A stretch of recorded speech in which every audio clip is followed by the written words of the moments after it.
Join us as we explore the most unwanted materials at the Materials Recycling Facility, or MRF, pronounced MRF, where recyclables are brought to be sorted.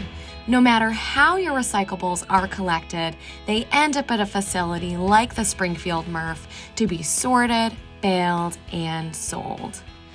Plastic bags and household trash are the worst things that we get. They're time consuming because someone has to pull them off the picking line by hand, raises our cost because of the waste stream, it fills landfills. Plastic grocery bags can be recycled at a grocery store.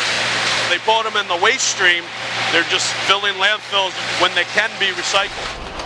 When the material gets to the Springfield MRF or any MRF, a human being on the sorting line is going to be pulling that out. They are looking for the plastic bags, they're looking for the plastic wrap, the tennis shoe, the hose that is, yes, made of plastic, but that hose is going to wrap around the equipment at the Springfield MRF and shut it down. So there's a labor cost to it. They have to pre-sort, they call it, and pull out the stuff that shouldn't be in there. But it also has significant impacts on their equipment. Just because it's made of metal or plastic does not mean it goes into the recycling bin. The better we can do at keeping out the quote-unquote bad stuff, the more efficiently our recycling program operates and the less money it costs to operate those facilities.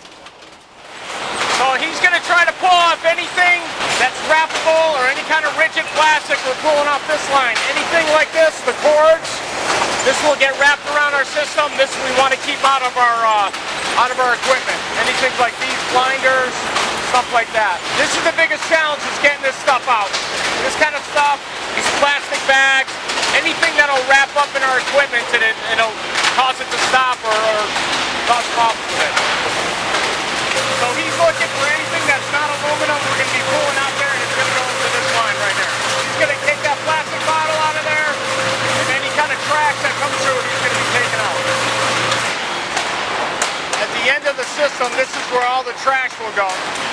That's all the trash. These are our trash bales. That's what they look like.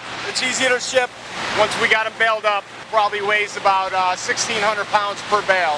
It's pretty consistent, the trash that we get in this facility. People feel like, I'll put it in the bin and they'll figure out what to do with it. But unfortunately, wish cycling is one of the biggest problems with recycling, and the public means well and wants to recycle as much as they can, but unfortunately that's a negative. It's a drain on the system. But yes, the problem is what we refer to as contamination, means anything that should not be in that recycling bin.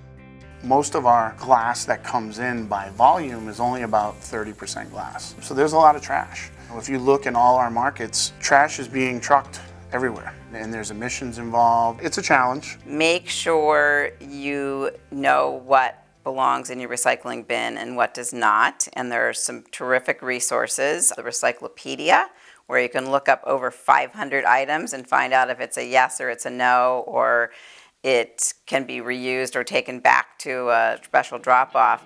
Educate your friends, your neighbors. Don't assume people know how to recycle right. If you're one of those super recyclers and you've got it down, spread the word and let people know. Most people are surprised and then happy to know that they've got the right information and they're not making a mistake. Do not put these materials in your recycling bin. Plastic bags, items that wrap or tangle, such as hoses, cords, or holiday string lights, syringes, food waste, containers that once had hazardous materials inside, styrofoam, colored plastic cups, light bulbs, pots, pans, scrap metal, dishes, and electronics.